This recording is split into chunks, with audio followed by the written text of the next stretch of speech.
저도 아빠가 있어요. 오늘 말씀 제목입니다. 사람이 사용하는 단어 가운데 다른 사람이 하는 말은 자주 듣는데 내 입으로는 거의 말하지 않는 단어가 하나 있는데 그게 뭔지 아세요? 자기 이름이에요. 자기 이름. 내 이름을 내 입으로 말할 기회가 거의 없죠. 남이 내 이름을 부르는 것은 자주 듣습니다.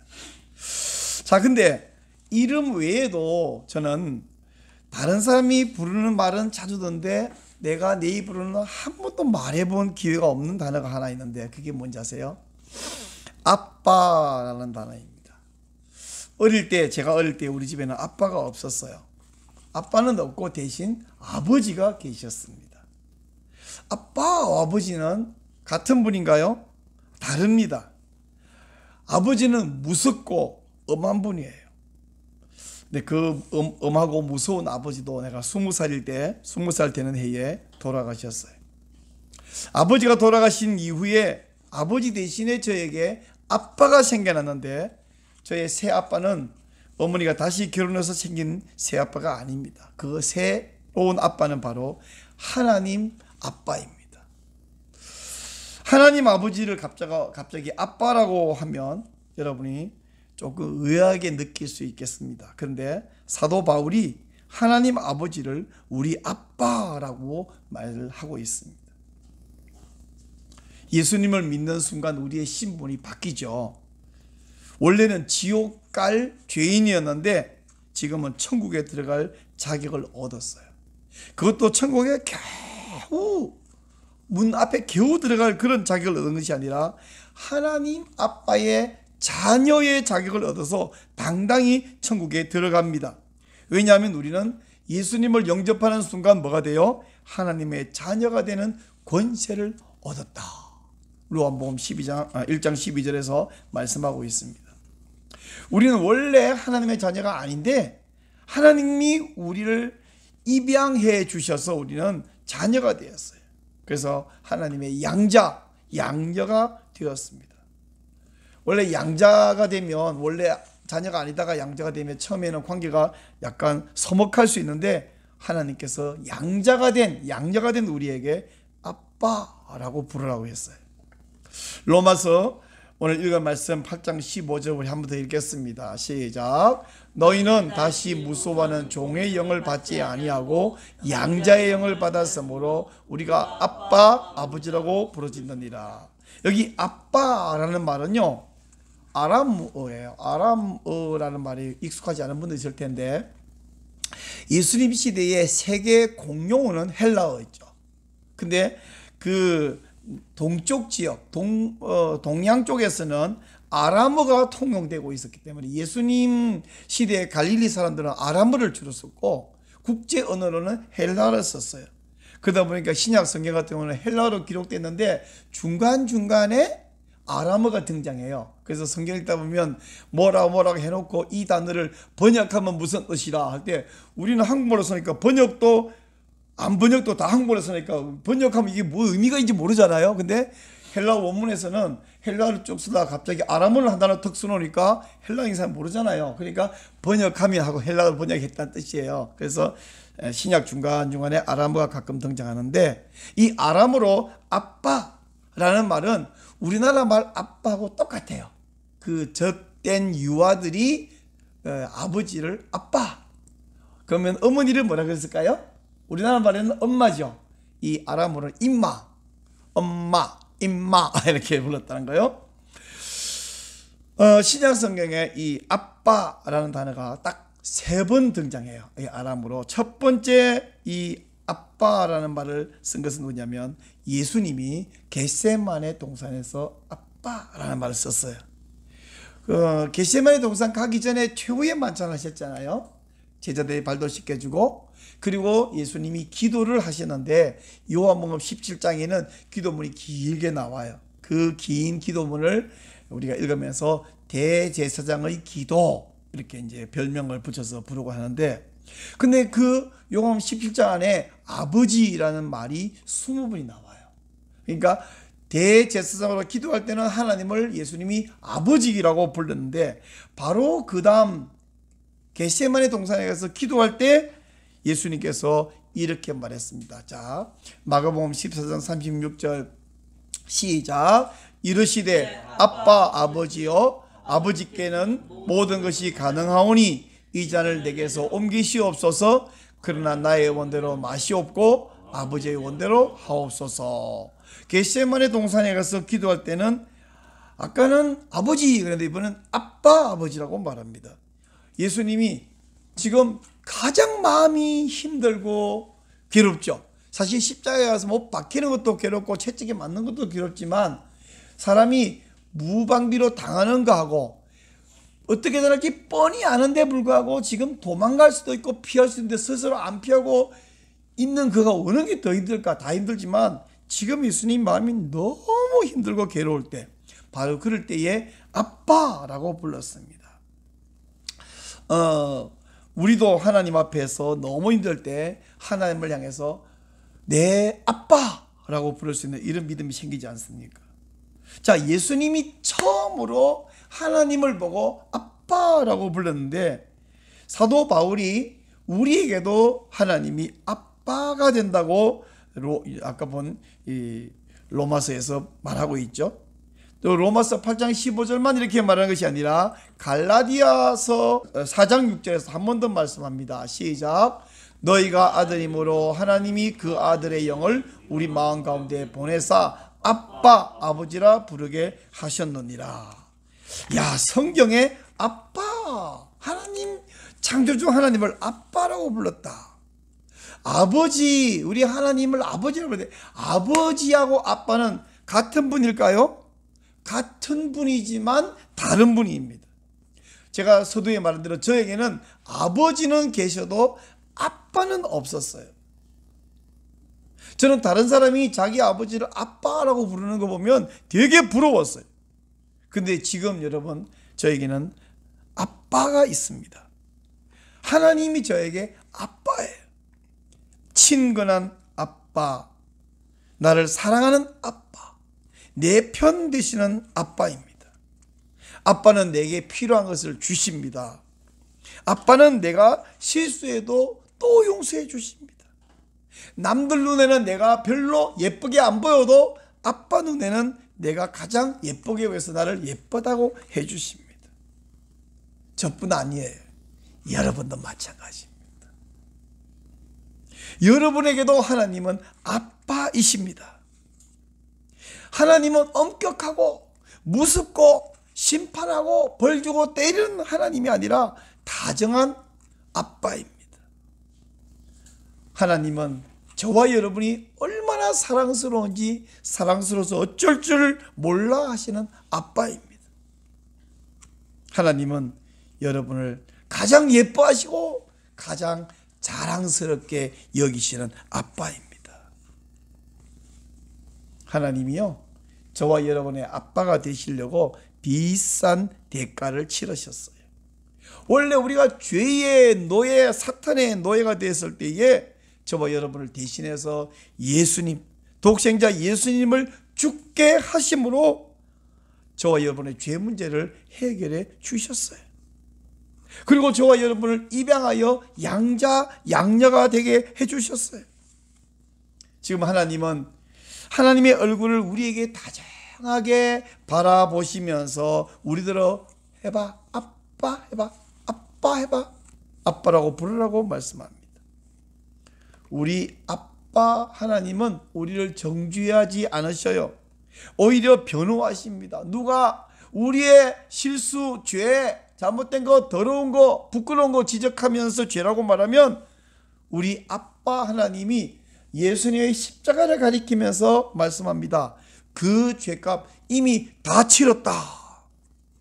그래서 로마서 8장 1절 2절 이렇게 말하잖아요. 그러므로 이제 그리스도 예수 안에 있는 자에게는 결코 정죄함이 없나니 이는 그리스도 예수 안에 있는 생명의 성령의 법이 죄와 사망의 법에서 너를 해방하였습니다. 아멘. 여러분, 우리는 고아가 아니에요. 그릉뱅이도 아니에요. 우리는 위대한 왕의 자녀입니다. 우리가 왕의 자녀로서 그릉뱅이처럼 살면 우리 아빠가 속상해 하십니다.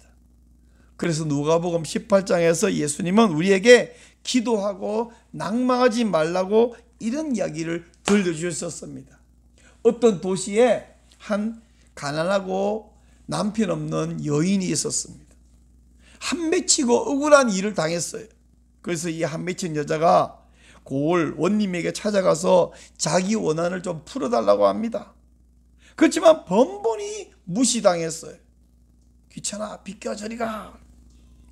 그래도 이 여자는 다른 대책이 없으니까 계속해서 날마다 원님을 찾아갑니다. 제 소원 좀 들어주세요. 내 원한 풀으세요. 결국 이 원님은 생각했어요. 저 여자 원한을 내가 안 풀어줘. 내가 귀찮아 못 살겠구나. 그래서 불러봐라. 뭔 얘기 좀 들어봐라.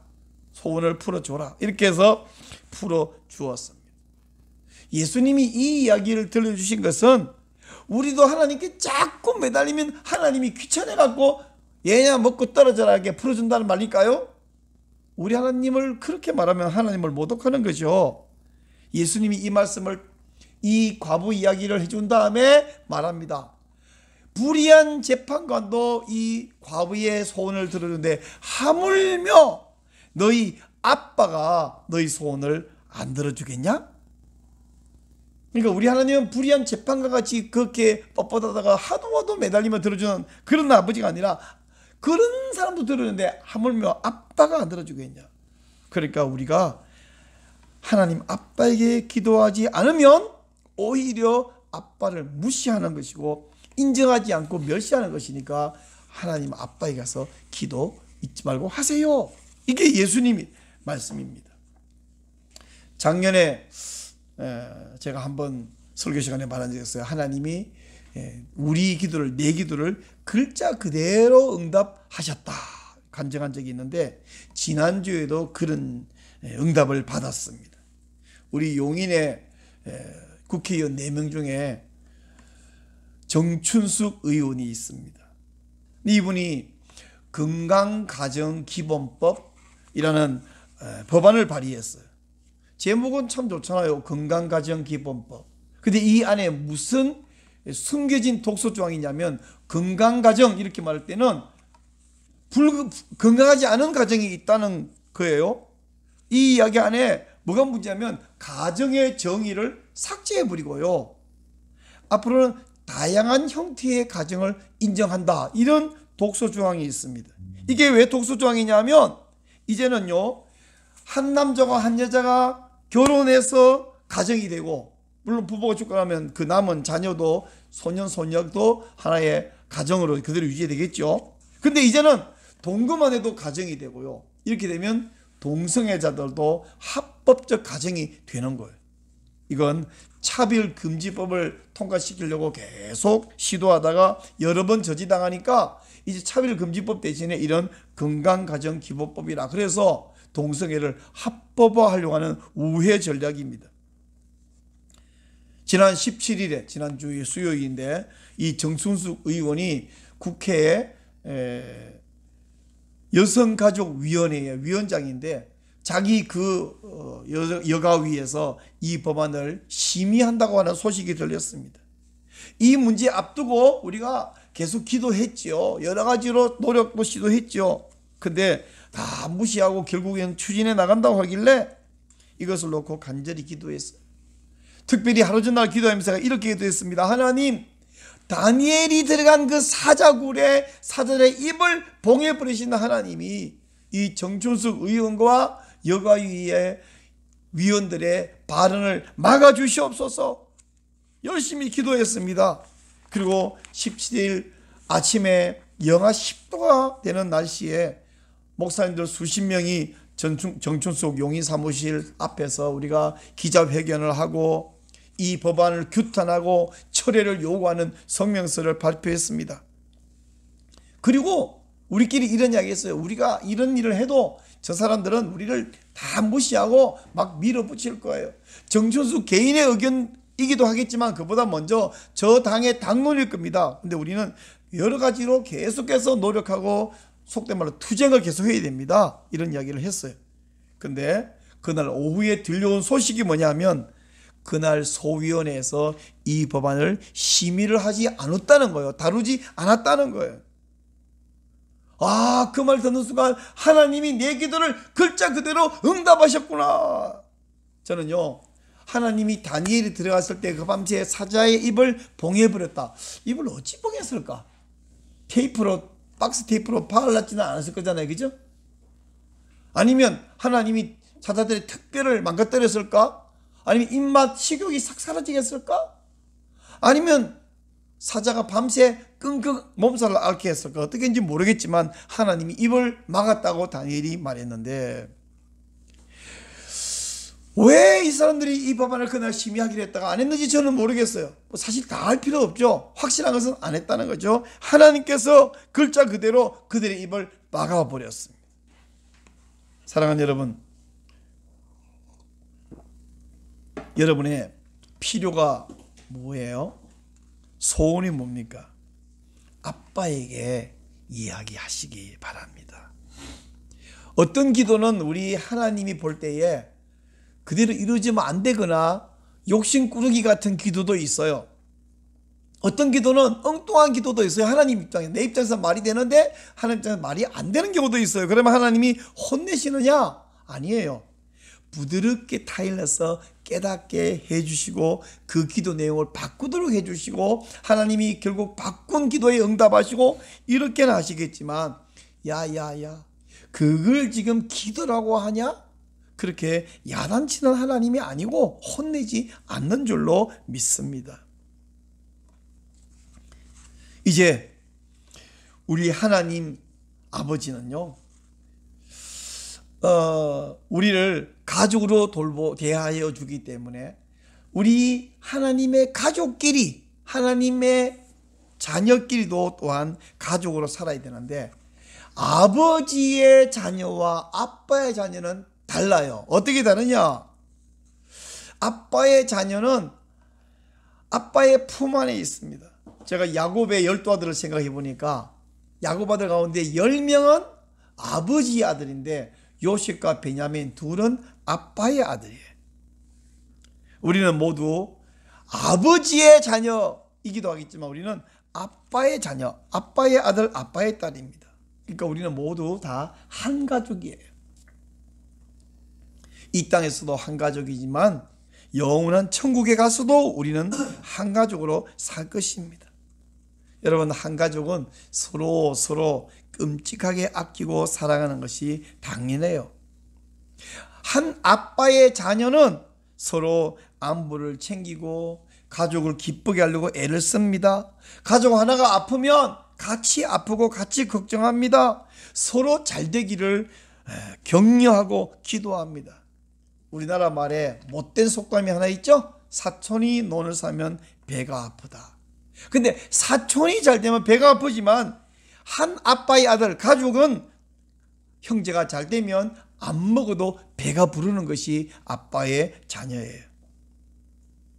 그러니까 여러분, 저와 목사의 가족이, 우리 성도들 매일매일 이름 부르면서 기도하고 있죠. 그죠? 그렇다면 우리 성도님들도 목사의 가족을 위해서, 목사를 위해서 매일 기도하시기를 바랍니다. 또한 목사만이 아니라 여러분 자신의 가족을 위해서, 가정을 위해서도 당연히 기도하시기 바랍니다. 가족에게 관심을 가지고 가족을 아끼고 기도해주는 이것은 즐거운 의무예요.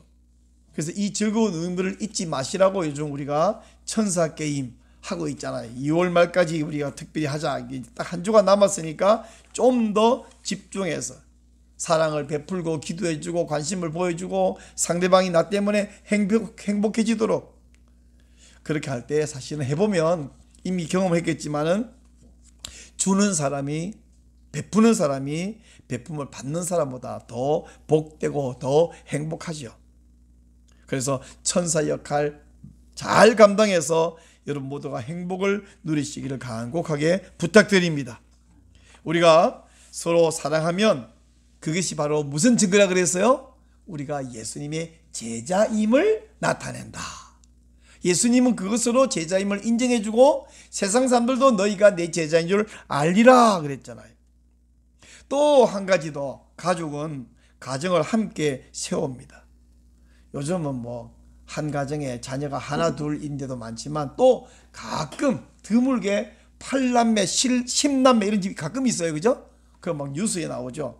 자, 한 10남매쯤 되면 어떠냐? 제일 위에 마지하고 제일 막내는 막 20살 차이 나요. 이런 집에는 마지가 나머지 동생 9명에 대해서 거의 부모 역할을 합니다.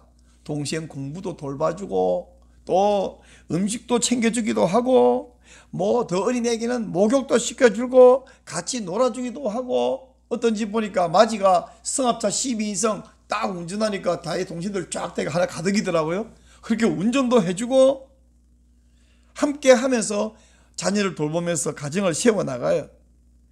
이게 가정이 분리되지 않고 한 자녀의, 한 아빠의 자녀들은 형이나 언니가 취직하면 동생들 용돈도 집어주고 이럽니다. 이제 우리는 영적으로 한 아빠의 자녀임을 꼭 기억하시기 바랍니다. 육신의 부모님, 육신의 특별히 엄마가 나를 낳으시고 기르시라고 고생을 많이 하셨다면, 하나님 아빠는 우리를 위해서 공짜로 얻은 것이 아니에요. 예수님의 생명을 지불하시고 우리를 자녀로 얻으셨습니다. 그 은혜를 생각하면, 그 사랑을 기억하면 우리가 하나님의 집인 교회를 세우려고, 교회를 사랑하고 함께 교회를 세워나가는 것이 마땅하고 당연하겠죠. 그러므로 여러분이 영적인 가정인 교회를 반듯하게 세우도록 함께 기도하고 함께 힘을 합치시기를 바랍니다. 근데 아빠의 자녀가 되면요, 한 가지 힘든 일이 있어요. 한 가지. 그게 뭐냐? 고아로서 노숙자로서 살던 소년이 혼자 벌어먹고 살기 힘들어서 막 고생하다가 갑자기 부자 아버지의 자녀로 입양이 돼서 저택에 들어가면요, 옛날에는 몰랐고 없어도 되던 규율을 배워야 되고 알아야 돼. 노숙자로 살 때는 한 번도 못 들어본 규율입니다. 이 저택에서는 자는 시간, 일어나는 시간이 정해져 있어요. 아무 때 일어나면 되는 것이 아니라 일어나는 시간에 일어나야 됩니다. 밥 먹는 것도 바빠 있으면 앞대로 먹는 게 아니라 밥 먹는 시간 정해져 있어요. 밥 먹는 방법이 정해져 있어요. 인사하는 방법, 말하는 방법, 걷는 방법 다 정해져 있네요. 마구 뛰어다니면 안 된다 그러네요.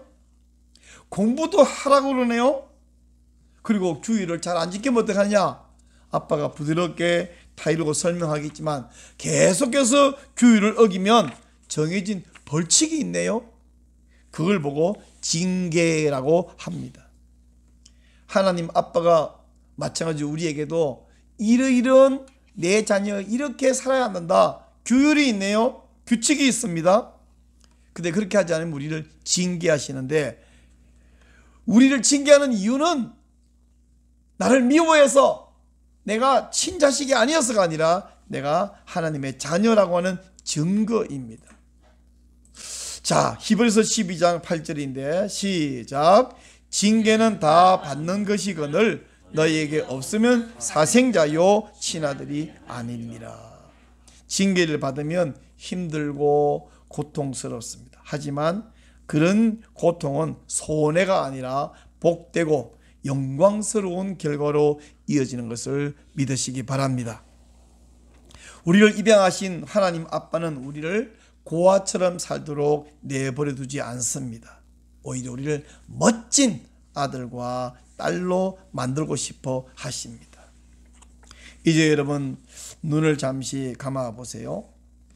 하나님을 아빠라고 한번 불러보세요. 마음속으로 아빠. 처음에는 하나님을 보고 감히 아빠 어색할 수 있습니다. 그러나 사람은 뭐든지 연습하면 자연스러워져요. 한번 따라해봤죠. 하나님 아빠. 한 번 더 하나님 아빠. 좀 더 큰 소리로 하나님 아빠. 좀 아직도 어색하시죠? 한 번만 더 하나님 아빠. 눈을 그대로 감고 기도하시겠습니다. 사랑하는 하나님 우리 아빠, 우리를 입양하시려고 예수님을 보내주셔서 우리 죄를 위하여 죽게 하신 것을 감사합니다. 하나님이 우리 아빠이시기에 우리는 모든 것을 아빠에게 기도하고 의논 드릴게요. 그리고 아빠가 시키는 대로 순종할게요. 아빠의 아들과 딸인 우리 가족들을 사랑할게요. 매일 가족을 생각하고 챙기고 가족에게 좋은 일이 있도록 기도할게요. 그리고 우리의 영적 가정인 교회도 함께 세워나갈게요. 또 지옥으로 끌려가는 사람 구원해서 우리 가족이 더 늘도록 할게요.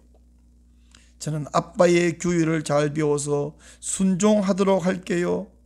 잘하지 못하면 잘 타일러서 아빠의 자녀답게 살게 해주세요. 멋진 아들, 멋진 딸이 되게 도와주세요. 우리를 구원하시려고 생명을 주신 예수님의 이름으로 기도드립니다. 아멘. 사랑의 주 예수님의 내 어린 손 붙잡고 나를 주목하시며 사랑한다. 다시 한번 사랑의 주 예수님이 사랑의 주 예수님이 내 어린 손 붙잡고 나를 주목하시며